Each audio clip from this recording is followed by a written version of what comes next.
Hi friends, నమస్తే. ఈరోజు వీడియోలో నేను ప్రోటీన్ దోశ చేశాను ఫ్రెండ్స్. ఇది చాలా టేస్టీగా ఉంటుంది. ఒక్క దోశ తింటే మనకి సరిపోతుంది, అంత హెవీగా ఉంటుంది, బాగుంటుంది కూడా టేస్టీగా.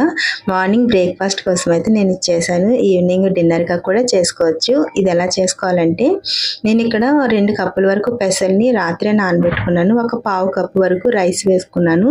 ఒకవేళ మీరు రైస్ వద్దనుకుంటే మానేయచ్చు. అలాగే ఒక పావు కప్పు పెద్ద శనగలు ఉంటాయి కదా, కాబోలి శనగలు, వాటిని కూడా ఒక పావు కప్పు వరకు నానబెట్టుకుని ఇలాగా పక్కన పెట్టుకున్నాను. ఇలా చూడండి. ఇప్పుడు మనకి మిక్సీ జార్కి ఎంతైతే సరిపోతుందో అంత ఇలా మిక్సీ జార్లో వేసుకున్న తర్వాత ఈ శనగలు కూడా వేసుకుని నేను ఇక్కడ 2 పచ్చిమిర్చి వేసుకుంటున్నాను. మీకు ఒకవేళ స్పైసీగా కావాలనుకుంటే కనుక ఇంకో 2 పచ్చిమిర్చిని కూడా యాడ్ చేసుకోవచ్చు.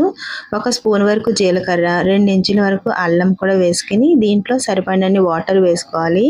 వేసుకుని ఇలాగా మెత్తగా మిక్సీ పట్టుకోండి.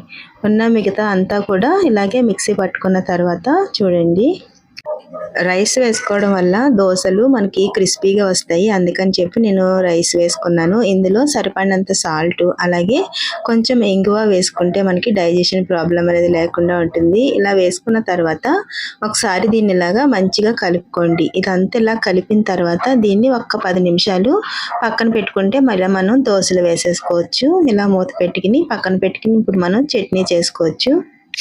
ప్యాన్ పెట్టుకుని దీంట్లో 1 స్పూన్ వరకు ఆయిల్ వేసుకుని సరిపడినంది పచ్చిమిర్చి వేసుకోండి. నేను ఇక్కడ ఒక 5-6 వరకు వేసుకున్నాను. అలాగే 1 కప్పు వరకు వేరుశెనగ గుళ్ళు వేసుకోండి. ఈ చట్నీ మనకి దోశల్లోకి చాలా బాగుంటుంది. అలాగే ఒక పెద్ద ఆనియన్ని ఇలా పొడవుగా ముక్కల కింద కట్ చేసుకుని వేసుకోండి. వేసుకున్న తర్వాత దీంట్లో నేను ఇక్కడ పొట్టు తీసిన వెల్లుల్లిని ఒక 4 వేసుకుంటున్నాను. వేసుకుని కొంచెం జీలకర్ర కూడా వేసుకున్న తర్వాత ఈ ఆనియన్స్ అన్ని మంచిగా మగ్గేటట్టు కింద ఇలా మూత పెట్టుకోండి. ఇలా మూత పెట్టిన తర్వాత చూడండి, మంచిగా మగ్గినాయి కదా. ఇప్పుడు దీంట్లో కొంచెం చింతపండు వేసుకోండి.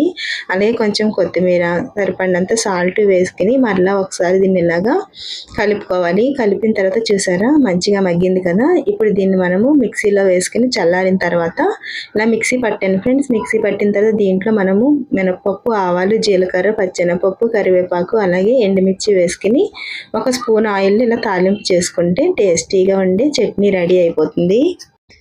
ఇప్పుడు దోశ వేసుకోవడానికి ఇలాగా ప్యాన్ పెట్టుకుని దీని మీద 1 డ్రాపు ఆయిల్ వేసుకుని ఇలాగా మనం టిష్యూ పేపర్తో అయినా క్లాత్ అయినా ఒకసారి ఇలా తుడుచుకోండి. అవి లేకపోతే కనుక మామూలుగా ఆనియన్ ఉంటుంది కదా, దాన్ని కట్ చేసుకుని దాంతో కూడా తుడుచుకోవచ్చు. ఇలాగా మనం సిమ్లో పెట్టుకుని ఇలా దోశ వేసుకోండి. వేసుకున్న తర్వాత ఇప్పుడు దీని మీద నేను ఇక్కడ ఆనియన్స్ అలాగే కొంచెం కొత్తిమీరని సన్నగా కట్ చేసుకున్నాను. వేసుకుని ఇలాగ దీని మీద కొంచెం ఆయిల్ని కూడా ఇలాగా వేసుకున్నట్టయితే చాలా బాగుంటుంది. మరి దీన్ని ఇలా మనం తిరిగేసి చేసుకోవాల్సిన అవసరం లేదు.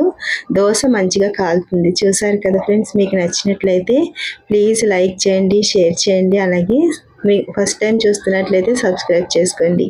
ఎంతో టేస్టీగా ఉండే ప్రోటీన్ దోశ రెడీ అయిపోతుంది. మీకు నచ్చినట్లయితే లైక్ చేయడం మాత్రం మర్చిపోతుంది. Thanks for watching.